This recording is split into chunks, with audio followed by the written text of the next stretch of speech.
Welcome to episode 12 of Bedtime Stories for Grown-Ups, a podcast that is created from the stuff of dreams.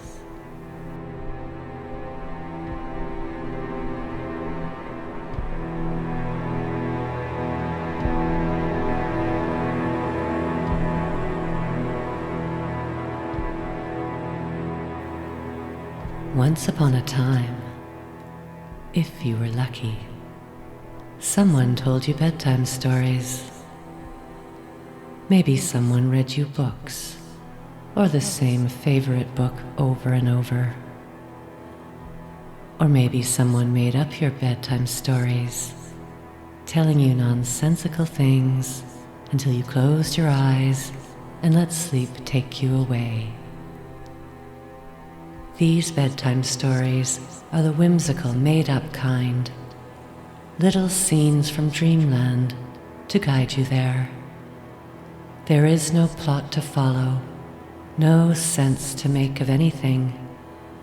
Just a sequence of images from beyond the consciousness of day to help you let go and drift into dreamland.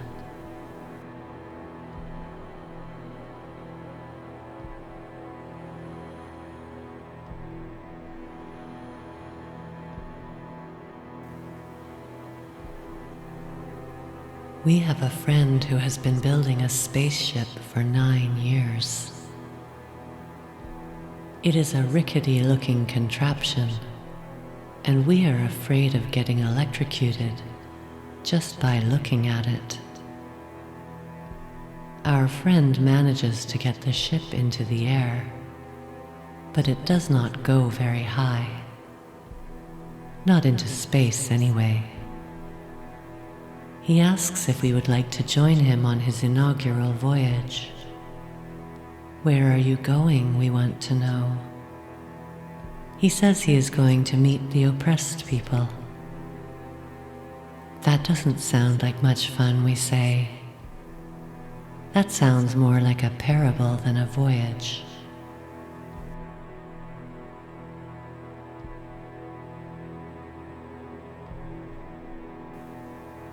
We are on an airplane.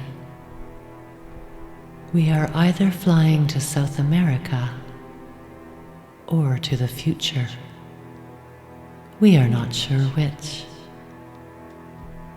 But the pilots have lost control, and now we are flying upside down through a city and barely missing the tall buildings. Somehow they manage to fly us out of the city, and we land safely on the water. We are not getting on that airplane again.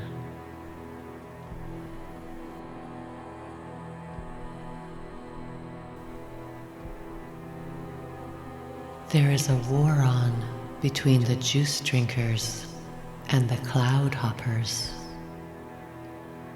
They are taking each other's jobs. Some of the men are dressing up as trees to try to throw the others off the trail. We are just trying not to get lost. Some people have to share their tents with other people. Because of the algorithms, we need to move to higher ground and bring the wild boys with us. Where is the special boy who falls into trances? He has been left behind. War is a terrible thing.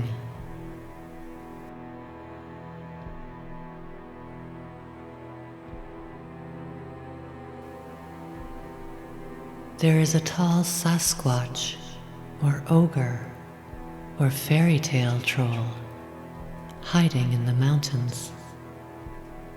He is really scared. Everyone is looking for him.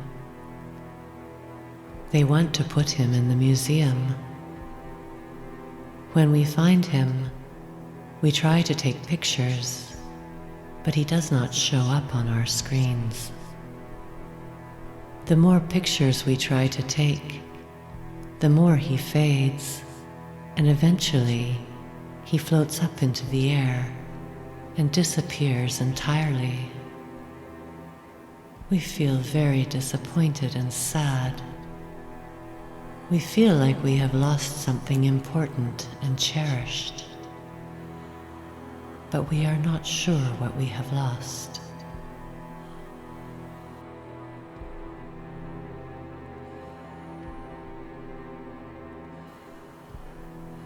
We are in Iceland again. We have been here before. We are traveling through a place called Gimli. We remember this town. There is a house that looks like a tall storybook drawing that leans over to one side. The storybook house is full of foreign students. They went through a rigorous application process to get here. But there is one woman who is being deported. We think she is from Brazil because she speaks Portuguese, but maybe she is from Portugal. Anyway, she is being deported because she brought food into her room, and it is not permitted. It seems a little harsh, don't you think? Everyone agrees it seems too harsh a punishment for bringing food into your room, especially given how difficult it was to get accepted in the first place. What is that in the sky? Look, out the window. Are those whales flying through the sky? No, someone said. They are blimps. The sky is full of blimps these days.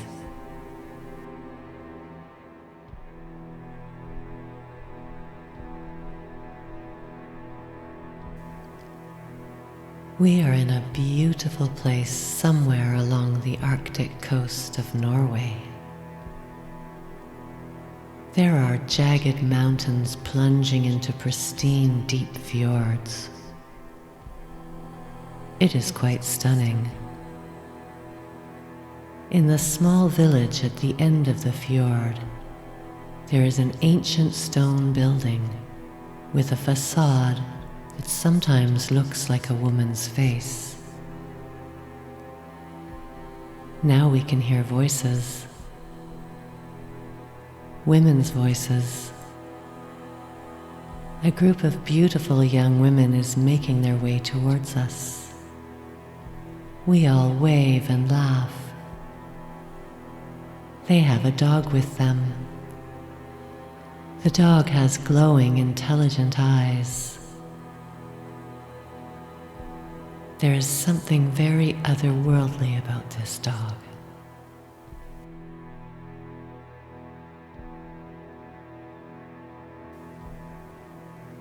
There is a woman and her teenage sons sitting in the audience at a theater. They are the only ones there. The boys have built wooden rowboats. It is really impressive. The older brother is very protective of the younger brother.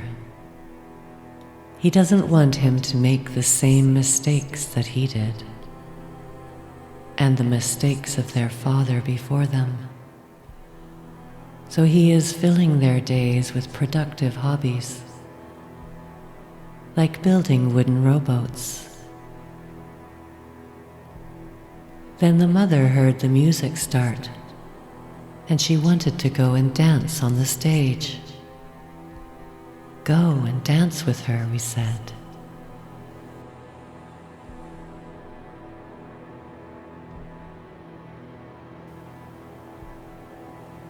We were preparing ourselves backstage because we were going to present an award to the younger boy in the presence of the Queen. We were painting our teeth gold using a tiny palette knife. "Don't overdo it," someone said. The Queen and her people walked by us, and they laughed at the ridiculous spectacle of our golden teeth. Then we followed the Queen and her people out onto the stage.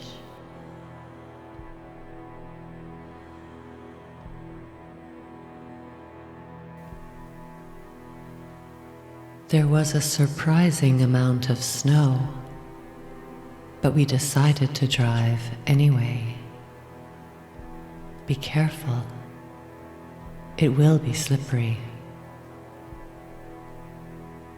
On the ramp to the bridge, there was an enormous pothole. The pothole was so big that we had to get out of the car and carry it for the rest of the way. As we were carrying the car, a woman strode up and started walking beside us. She looked like a woman who did a lot of hiking in mountains.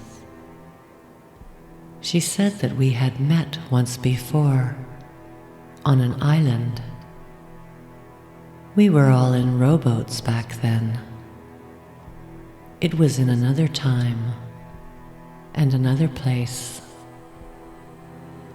"Oh yes," we said, "we remember you. You lived in that beautiful house down by the water." And she does look familiar. She is timelessly beautiful, a gumboot-wearing natural beauty. There is a deep calmness and kindness about her that is really appealing. "Do you still live there?" we ask, "in the house on the water?" But we don't hear her response,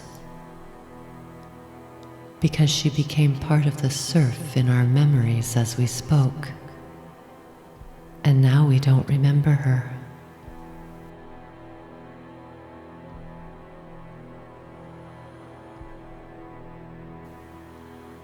There are pigs foraging underwater. We didn't know that pigs could hold their breath for that long. What are they eating? They seem to be eating the carcass of something.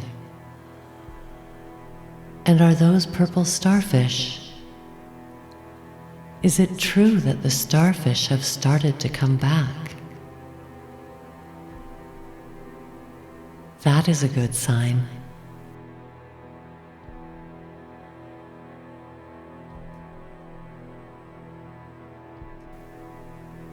Have you heard about this group called the Women for Jesus?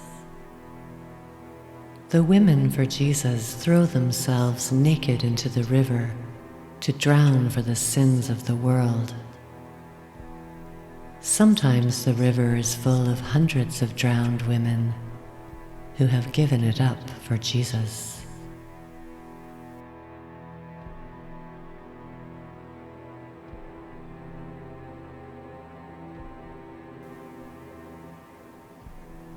The crows have been decorating the power lines with Christmas baubles again. An arrogant artist and his entourage are walking down the road wearing white and yellow flowing robes. Their sleeves are flapping in the wind. It almost looks as though they are about to take flight. Small wild things are whipping past us at such speed that we cannot quite see what they are. And now they are burning garbage in the village. People are wearing masks. It is very dark and smoky.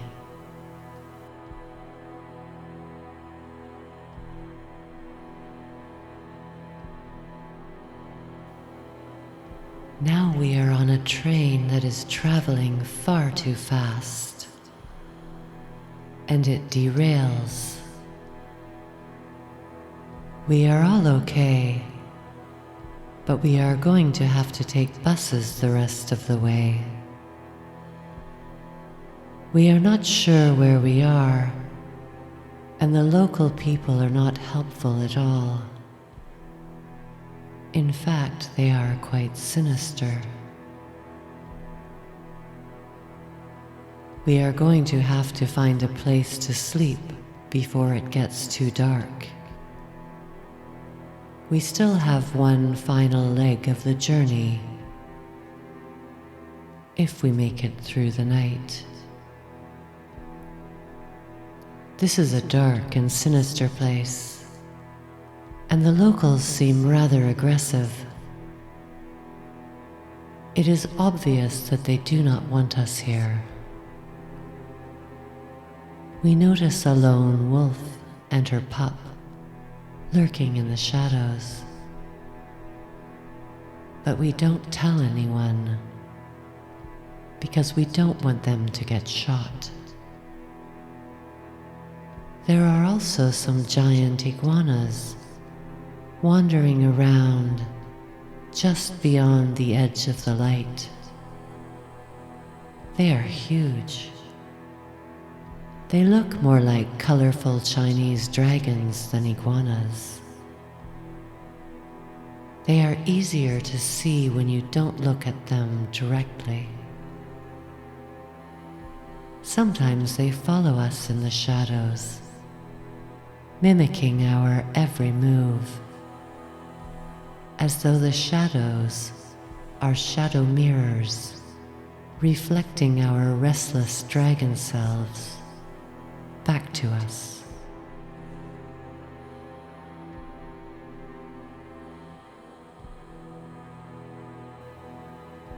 A grandmother is concerned about her daughter-in-law and her grandchildren. Her daughter-in-law's name is Melancholia, and she is an alcoholic. There have been many messages about her posted in taxicabs. The relatives have come together to discuss what to do. She overhears them talking about her and takes off in her car. She is drunk and she sideswipes a street lamp and almost loses a tire as she screeches away. Oh dear. Nobody knows what to do about Melancholia.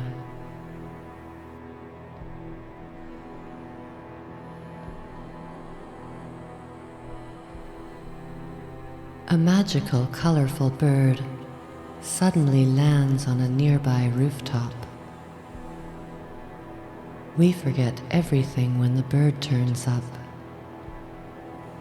The bird releases a smaller white bird, which flies away.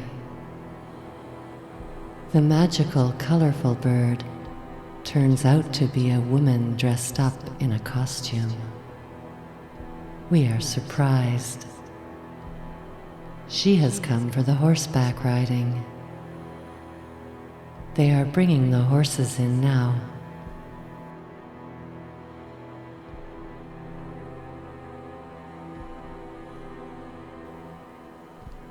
A group of orphaned children were massacred and then plowed over by the government. They became orphans because of the death of their parents. We have heard this story before.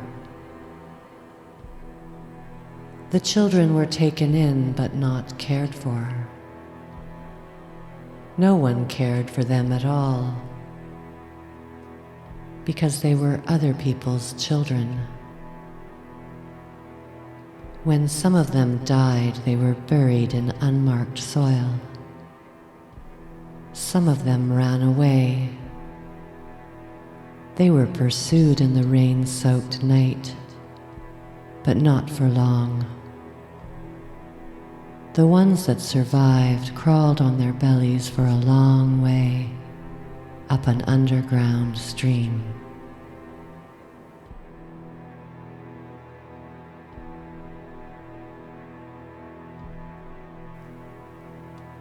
The legend of the wolf is being played out in the sky. The sky wolf trails a lingering, shimmering essence, like the tail of a comet. Some of the sky wolves are wild and unpredictable. There is no sense in trying to speak dog to them. They will not understand.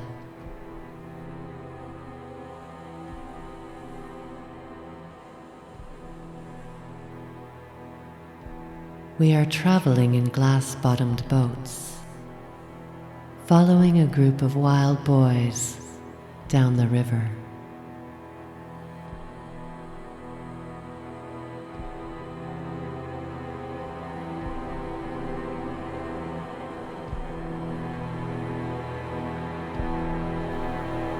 Thank you for listening. Sweet dreams.